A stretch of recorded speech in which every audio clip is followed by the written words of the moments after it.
మన భారత జట్టు కెప్టెన్ అయిన రోహిత్ శర్మ చాలా ఈజీ గోయింగ్.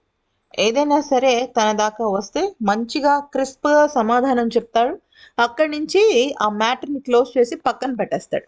అయితే ఇప్పుడు దిగ్గజ క్రికెటర్ సునీల్ గవాస్కర్ పై టీమిండియా కెప్టెన్ రోహిత్ శర్మ ఫిర్యాదు చేశాడు.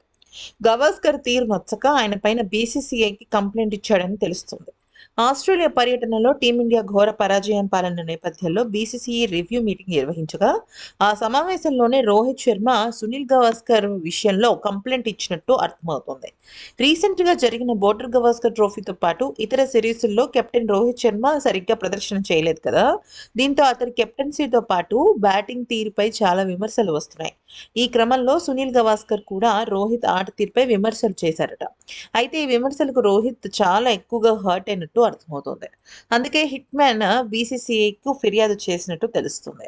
ఆస్ట్రేలియా పర్యటనలో తన ప్రదర్శన గురించి సునీల్ గవాస్కర్ చేసిన కామెంట్స్ హద్దులకు మించి ప్రతికూలమైన కామెంట్స్ ఉన్నాయని రోహిత్ శర్మ ఆ సమావేశంలో చెప్పాడట. ఇతర క్రికెటర్లపై కూడా గవాస్కర్ ఇలానే టూ మచ్ నెగిటివ్ కామెంట్స్ చేస్తున్నాడని, అలా చేయడం కరెక్ట్ కాదని అన్నాడట రోహిత్. సునీల్ గవాస్కర్ ఆటగాళ్లను మరీ ఇంత దారుణంగా విమర్శించడం సరికాదని రోహిత్ చెప్పాడు. గవాస్కర్ చేసే విమర్శల వల్ల ఆటగాళ్ల మైండ్, మూడ్ సెట్ రెండూ పోతున్నాయి. వారిపైన ప్రతికూలమైన ప్రభావం పడుతోంది. కాబట్టి ఇలాంటి విమర్శలను తీవ్రంగా పరిగణనలోకి తీసుకోవాలి అంటూ రోహిత్ శర్మ బీసీసీఐకి ఒక అర్జీ పెట్టుకున్నట్టు తెలుస్తోంది. అయితే ఇక సునీల్ గవాస్కర్ గతంలో విరాట్ కోహ్లీ, పంత్, బుమ్రాపై కూడా చాలా దారుణమైన కామెంట్స్ చేశాడు.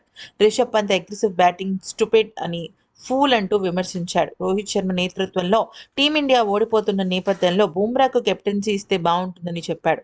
ఒకసారి కోహ్లీ అలాగే తన భార్య విషయంలో కూడా ఆ, అంటే విరాట్ కోహ్లీ ఫామ్ లేకపోవడంతో అతడు భార్యతో కలిసి విశ్రాంతి తీసుకోవాలని, రోహిత్ శర్మకు పాపం ఉందని, ఇట్లాగా శృతి మించిన కామెంట్స్ సునీల్ గవాస్కర్‌కి ఫస్ట్ నుంచి అలవాటే. సో, అందుకనే అవి వద్దు అని చెప్పేసి చెప్పడం జరిగిందంట. మరి ఈ వీడియో నచ్చితే లైక్, షేర్ అండ్ సబ్స్క్రైబ్.